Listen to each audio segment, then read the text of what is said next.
Hoje a gente vai explorar a vida fascinante e também bem ambígua de Diogo Álvares Correia, o famoso Caramuru. Famosíssimo. Um português que naufragou no século XVI, aqui na Bahia, e não só sobreviveu entre os tupinambás, como virou uma figura lendária, né? O filho do trovão. Exato, uma história incrível. A gente se baseou em várias fontes, sabe? Pesquisas sobre a vida dele, essa morte misteriosa no final, e também o que cronistas e historiadores disseram na época e depois. Sim, tem bastante material, embora com lacunas. E a nossa ideia aqui é tentar entender melhor essa figura. Ele foi, assim, uma ponte entre culturas ou mais um agente da colonização?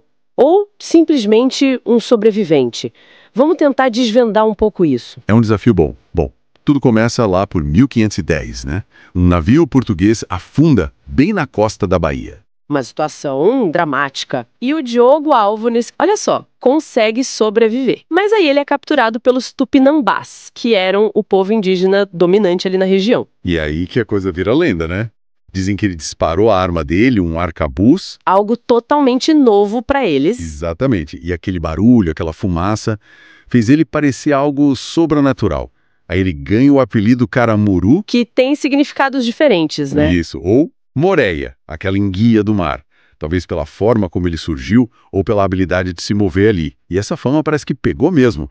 Anos depois, o viajante francês de Andelery escreveu que ouviu falar de um cristão vivendo com honras entre os indígenas. Impressionante ele ter se integrado assim. Não só sobreviver, mas, prosperar, né? Pois é. As fontes indicam que foi uma mistura de fatores. Sorte, claro, mas também muita habilidade de adaptação. E o casamento ajudou, imagino. Fundamental. Ele se casou com Paraguaçu, que era filha de um cacique importante, o Taparica. Isso deu a ele uma posição, assim, muito estratégica. Entendi. O historiador Eduardo Bueno, por exemplo, ele ressalta muito isso. A capacidade do Caramuru de navegar entre os dois mundos. Ele adotava costumes tupinambás, mas mantinha a linha direta com os portugueses, virou um intermediário-chave. E essa posição levou ele e a Paraguaçu até para a Europa, né? A viagem para a França. Exatamente. Isso por volta de 1526. Eles vão para a França. E lá, a Paraguaçu é batizada. Vira Catarina do Brasil. A primeira brasileira oficialmente cristã. Tem registro disso. De 1528. É um marco histórico. E mostra o status que eles tinham, né? Anos depois, já de volta aqui, o padre Manuel da Nóbrega escreve lá por 1549, confirmando o poder que o Caramuru tinha sobre os indígenas. Um poder, vale dizer, muitas vezes facilitado pela própria Catarina e suas conexões. Mas imagino que viver assim, nesse meio de campo, devia gerar muita tensão, né? Desconfiança dos dois lados, talvez. Com certeza.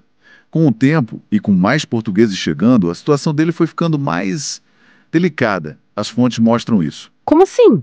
Bom, ele ajudava os colonos a se estabelecer, apoiava as missões dos jesuítas, né, os padres que chegavam para catequizar, e, claro, às vezes interferia nas alianças e costumes locais dos tupinambás. Isso não era bem visto por todos, obviamente. Gerou ressentimento, há relatos de possíveis emboscadas, conflitos contra ele. Ele estava no meio do fogo cruzado, literalmente. Exato. Pressionado por todos os lados. E isso talvez explique o mistério em torno da morte dele lá por 1557. Ninguém sabe direito o que aconteceu. É muito curioso, né? Os textos da época, até dos jesuítas que ele ajudou tanto, são vagos. Ou simplesmente pulam essa parte. Estranho. Muito. Essa omissão levanta suspeitas, claro.